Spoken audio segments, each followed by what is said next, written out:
नमस्कार मेरे प्रिय छात्र छात्राओं।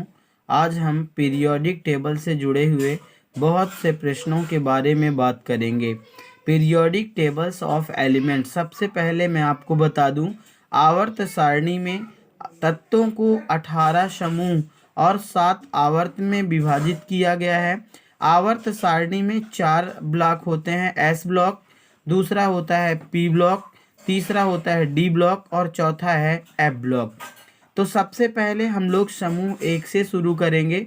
बहुत से प्रश्न पूछे जाते हैं इससे, और हम इन प्रश्नों को एक बार अच्छे से ध्यान से देखेंगे और इसके बाद इन्हें हम नोट करेंगे। सबसे पहले मैं बात करना चाहूँगा समूह 1 की। समूह 1 के तत्वों को क्षारीय धातु कहते हैं। क्षारीय धातु समूह एक में कुल 7 तत्व हैं। Hydrogen, lithium, sodium, potassium, rubidium, caesium, francium. अब इसमें हम ये देखेंगे कि किस समूह की क्या विशिष्टता है, तो उसके आधार पे हम अध्ययन करेंगे। तो सबसे पहले हम बात करते हैं हाइड्रोजन की बात करेंगे। हाइड्रोजन एक ऐसा तत्व है जिसमें केवल एक ही इलेक्ट्रॉन और एक ही प्रोटॉन होता है। अर्थात कह सकते हैं हाइड्रोजन एक ऐसा तत्व है जिसमें न्यूट्रॉन नहीं होते हैं। हाइड्रोजन को मेंडलीफ ने आवारा तत्व भी कहा था। तो इस प्रकार से इससे 4-5 प्रश्न बन सकते हैं। ब्रह्मांड में हाइड्रोजन सबसे अधिक पाया जाने वाला तत्व है।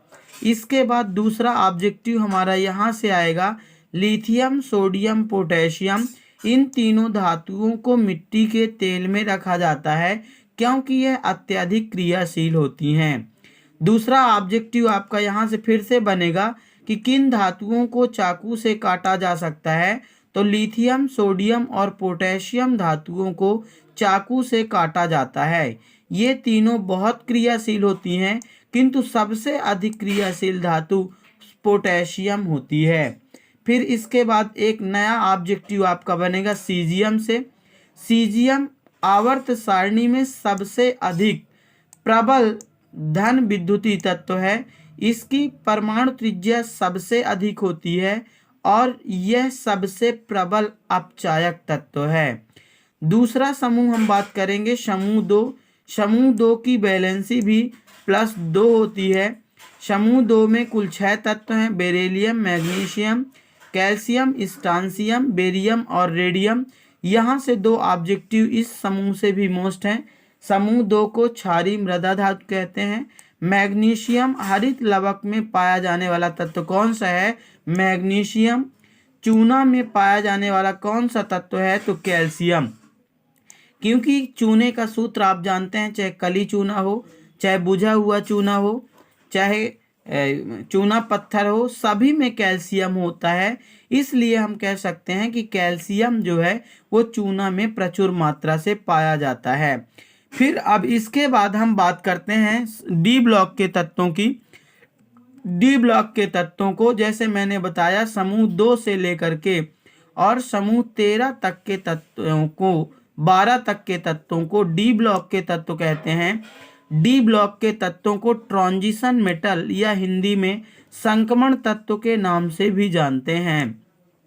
इससे भी बहुत से ऑब्जेक्टिव आते हैं। इनको 4 श्रेणियों में बांटा गया, 3D, 4D, 5D और 6D। सबसे पहले हम बात करेंगे टाइटेनियम की। तो इसको आप याद रखिए, टाइटेनियम को रणनीतिक धातु कहते हैं। दूसरा है परमाणु क्रमांक 25 मैग्नीज। मैग्नीज सबसे अधिक ऑक्सीकरण अवस्था रखता है।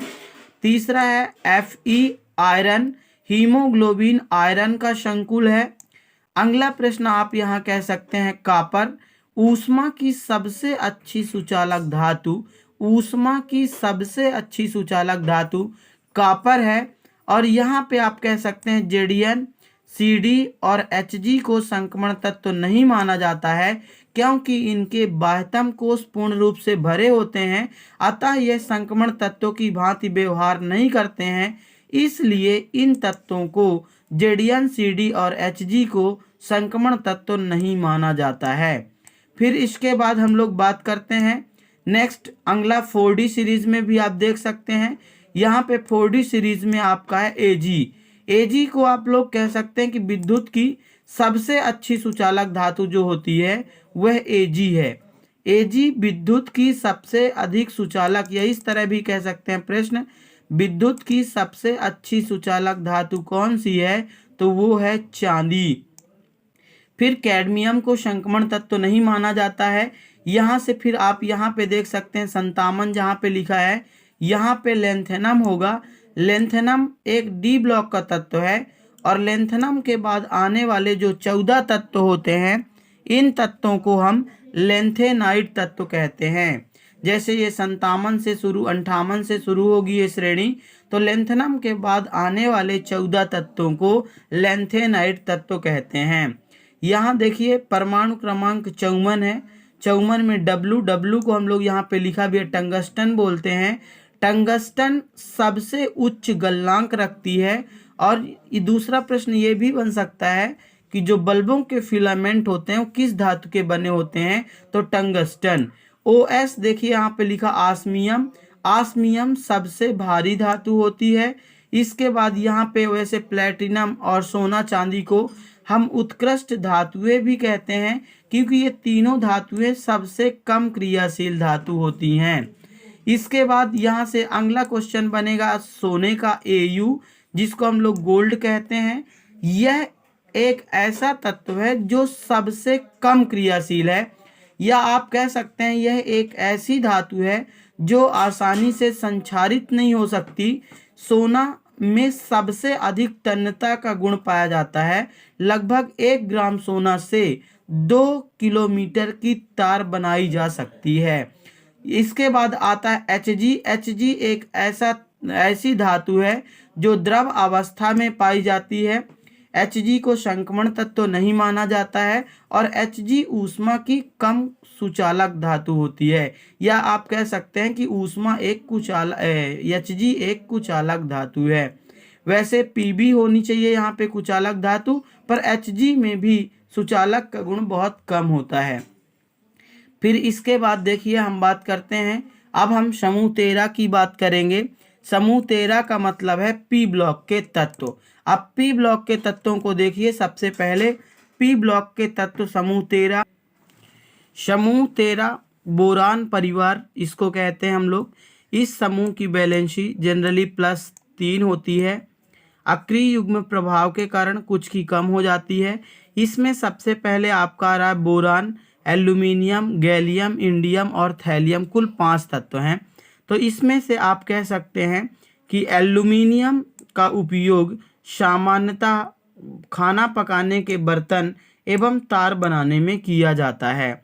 यहाँ पे आप कार्बन जान ही सकते हैं कि कार्बन का परमाणु क्रमांक 6, और यहाँ पे कार्बन के 2 अपर रूप होते हैं, हीरा और ग्राफाइट। इसके बाद यहाँ पे हम बात करते हैं समूह 15 की बात करेंगे। समूह 15 को निकोजन्स कहते हैं, समूह 16 को कैल्कोजन्स कहते हैं, और समूह 17 को हैलोजन कहते हैं।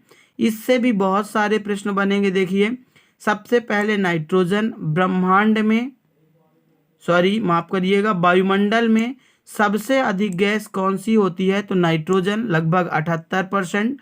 फास्फोरस एक ऐसा तत्व है जिसे जल में रखा जाता है। फिर इसके बाद हम बात करते हैं समूह 18 की। समूह 18 की बैलेंसी -2, समूह 15 की बैलेंसी -3, 14 की +-4।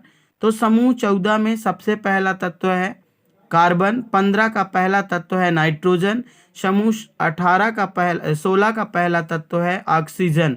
इसलिए 16 को ऑक्सीजन परिवार के नाम से भी जानते हैं। वैसे इसे कैल्कोजन भी कहते हैं। ऑक्सीजन भूपर्पटी में सबसे अधिक पाई जाने वाली गैस है। ऑक्सीजन को जीवनदायिनी गैस भी कहा जाता है। फिर इसके बाद आपके पास समूह 17 और समूह 18 बचते हैं। समूह 17 को हम हैलोजन समूह कहते हैं। ये समूह 17 हैलोजन समूह कहलाता है। हैलोजन समूह में फ्लोरीन, क्लोरीन, ब्रोमीन, आयोडीन और एस्टाटीन तत्व हैं।